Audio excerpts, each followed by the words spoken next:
हा प्रकल्प आहे पण भाजप आंदोलन करायचा प्रश्नच येत नाही. मी पहिला पण नेहमी सांगायचं की सूर्या प्रकल्प हे ज्यावेळी मी आमदार होतो फडणवीस त्यावेळी हा प्रकल्प आम्ही प्रस्ताव मंजूर केलं. ह्याच्यात कुठल्याही पक्षाचं काही घेणं देणं नाही. आणि आज मला आनंद होतोय की शिवसेनेने सुद्धा ते मानलं की हे काम मंत्र्यांशी होणार नाही आहे. हे काम कोणी करू शकेल तर भाजप किंवा आमदार नरेंद्र मेहताच करू शकेल. तर आज मला या आपल्या माझ्या शहराला सांगायचं आहे की ते प्रोजेक्ट डिले झालं त्याची पूर्ण जबाबदारी भारतीय जनता पक्ष म्हणून मी स्वीकारत आहे. परंतु पाणी आल्यानंतर सांगू नका की आम्ही आणलं. आणि त्यांनाही विश्वास आहे. बघा शिवसेनेचे मंत्री आहेत. उदाहरण सांगतो, पाणी कोण आणतोय तर MMIDचे अध्यक्ष कोण आहे तर एकनाथ शिंदे साहेब. पहिला देवेंद्र फडणवीस, आता खाता त्यांच्याकडे.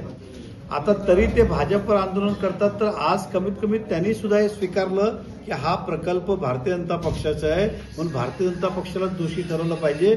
आणि मी म्हणजे दिलगिरी व्यक्त करून ही जबाबदारी स्वीकारतोय की पाणी थोडा उशीर झालेला आहे. आता शुक्रवारी मी MMID मध्ये बैठक लावलेली आहे आणि नक्कीच या येणाऱ्या काळात हा प्रश्न आम्ही सोडवणार आणि जे शब्द दिले 24 तास पाणीचा तो दिल्याशिवाय आम्ही राहणार नाही. शिवसेनेकडून आरोप केला जात आहे